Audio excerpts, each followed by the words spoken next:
Hello, America. I'm Mark Levin. Welcome to Life, Liberty, and Levin. And I want to thank you for being here this evening. This is a very, very important show. We're going to cover a lot of topics that affect you and your lives directly.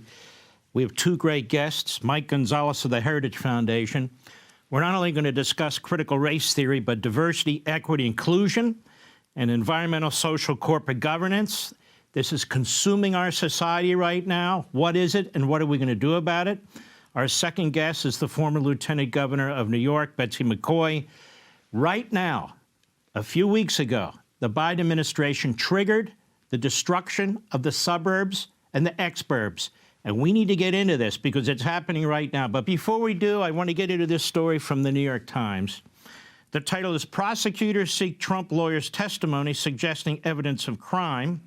It says the Justice Department cited the crime-fraud exception to attorney-client privilege in demanding testimony from a lawyer representing former President Trump in his documents case. Now, this may say, oh, Mark, for God's sakes, my eyes are glazing over, we're getting in the weeds. No. This is a fundamental right. Have you ever had a lawyer, a divorce case, a contract case, a zoning case, any case? Well, you might one day. And are your communications with that lawyer going to be kept secret? Or are they going to be made available to the government or to the other side? This is crucial. This gets to the bottom of the matter, does it not? Attorney-client privilege is protected under the Bill of Rights. It's part of due process. Due process. You can't have due process without having attorney-client privilege. That is, your conversations with your attorney are private. Attorney-client privilege is the oldest privilege recognized by Anglo-American jurisprudence. In fact, the privilege may be traced all the way back to the Roman Republic, and its use was firmly established in English law as early as the reign of Elizabeth I in the 16th century. It's grounded in the concept of honor. The privilege worked to bar any testimony by the attorney against the client. Now, there's exceptions. If a client seeks advice from an attorney to assist with the furtherance of a crime or fraud, then the communication is said not to be privileged. So the prosecution goes to a judge and says, look, I've got evidence here that basically this is a ruse, that in fact the client is using the attorney to perpetrate an ongoing crime and fraud. But what's going on in the Donald Trump documents case? Is he using an attorney to perpetuate an ongoing crime or fraud, to obstruct justice?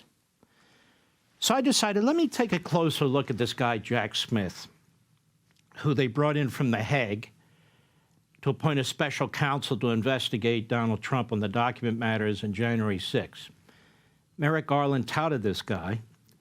He's had two huge fails in his career as head of the Public Integrity Section of the Criminal Division before they shipped him off to The Hague. Let me talk to you about one first. This is the case that involved, and you may remember him, the senator from North Carolina, presidential candidate John Edwards. And very, very briefly, you might recall that he accepted donations of maybe $1 million total, $500,000, something like that from donors. And he used that money to take care of a girlfriend he had who'd gotten pregnant, to put her up in an apartment and pretty much cover up what was taking place through the presidential election. Well, in any event, long story short, Jack Smith decided to prosecute him, a violation of the federal election code. That money wasn't reported, the money violated limits, and on and on and on. Well, the jury found Mr. Edwards innocent, among other reasons, because Mr. Edwards said he relied on advice of counsel. And this kind of a violation requires specific knowledge that you intend to commit a crime. Well, if you're relying on advice of counsel, and counsel says, according to Edwards, that he was free to do this, it's kind of hard to convict somebody then of a specific intent crime when he relied on counsel. So what's this all about? Obstruction of justice is a specific intent crime. You have to know that you're intending to obstruct a grand jury, a jury, that you're intending to obstruct justice, that you're intending to commit a fraud or a crime. And the conviction is beyond a reasonable doubt. So what's going on here? Well, Jack Smith lost that case. And now he's trying to pierce the attorney-client privilege, this solemn privilege that you and I have. So we can consult an attorney and say, you know, I made a mistake, I did this, or, you know, this guy's coming after me for this, and, you know, here are my notes on that. You have to be able to prepare a defense. Why?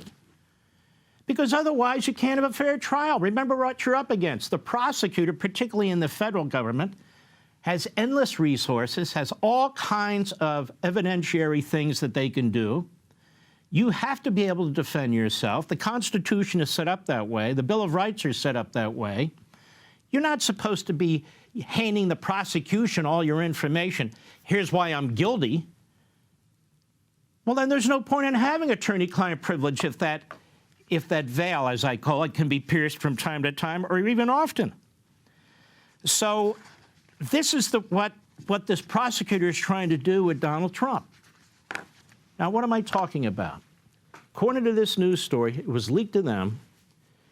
This Jack Smith, the special counsel, has gone to a federal judge who was appointed by Barack Obama to say this privilege that Donald Trump is using, that the lawyer is using, we've called this lawyer in before, Evan Cochran, and he's claimed attorney-client privilege. This privilege is simply being asserted to cover up ongoing obstruction, ongoing criminal activity.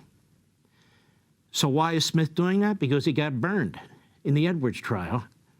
And so he's figuring, let me get ahead of the curve and let me get access to what this lawyer, Cochran, and Trump have talked about, and I will use the crime fraud exception. Ladies and gentlemen, this is an abuse of the crime fraud exception to the attorney-client privilege. He has no evidence whatsoever, even though the filing is in secret in front of a judge, of what Donald Trump and this lawyer discussed. Unless, of course, he's violated attorney-client privilege with other lawyers who are surrounding Donald Trump. So far, Mr. Smith has called in 3 lawyers in front of his grand jury that represent Donald Trump in the documents case.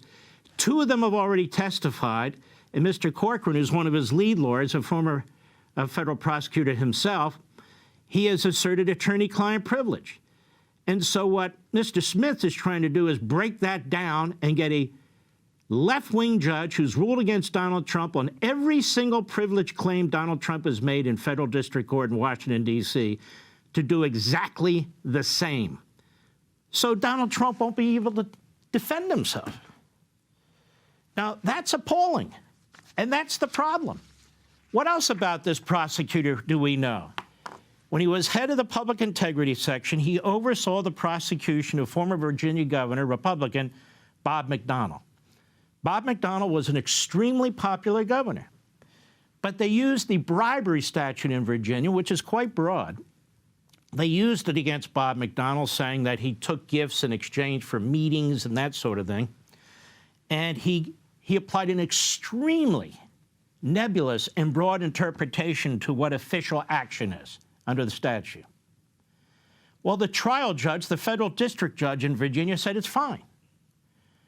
So under the reinterpretation of the bribery statute in Virginia, the former governor was found guilty. He was sentenced to 2 years in prison. And before he went to prison, he said, I need to appeal this. He appealed it to the Fourth Circuit Court of Appeals that said, we'll take a pass. We're not interested. Then they appealed it to the United States Supreme Court that said, well, we won't take a pass. We are interested. And thank goodness they did. They took up that case. And you know what they found? They found that Mr. Smith's reinterpretation of corruption in the bribery statute, the quote-unquote official act language, was way too aggressive, was way too broad. And there were 8 justices, as I recall at the time. Every single one of them voted in the majority the decision written by Chief Justice Roberts, reversing the case, remanding it back to the Fourth Circuit, leaving it up to the Department of Justice if they wanted to retry or drop the case.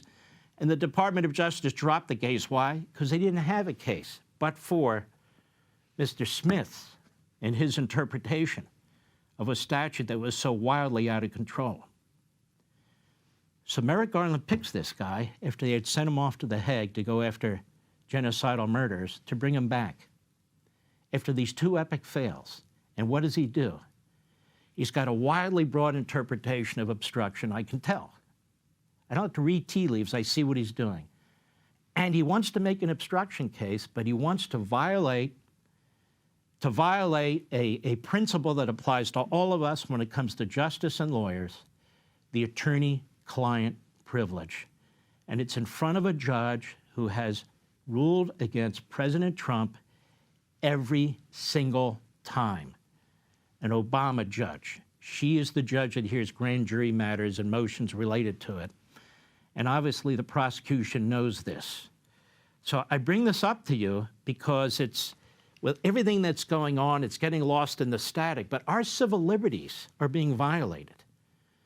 Our Bill of Rights are being violated. If they can do this to Donald Trump, or if they can drag lawyers in front of grand juries, violate the attorney-client privilege, take their iPhones and cell phones, take their testimony, take their emails, take their texts, well, what's left? They've gone after Rudy Giuliani. They've gone after John Eastman. They've gone after Joe DeGenova. They've gone after Victoria Tonsing. They've gone after now Evan Corcoran and two other lawyers related to the documents case. Have you ever seen anything like this in your life? And they claim to be defending the Constitution. And they claim to be defending documents and the security of the nation while they're steamrolling the Bill of Rights. Attorney-client privilege is crucial. The crime-fraud exception is a rare exception. It's not supposed to be regularized or routined, or we cease to have the ability to have effective representation of counsel. Mass murderers, terrorists, what have you. Attorney-client privilege is rarely pierced when it applies to them, and yet it's been pierced in a serial nature when it applies to Donald Trump and Republicans, Republican legislators, and Republican legislatures. This is just more evidence of the unraveling of our liberties. Hey, Sean Hannity here. Hey, click here to subscribe to Fox News YouTube page and catch our hottest interviews and most compelling analysis. You will not get it anywhere else.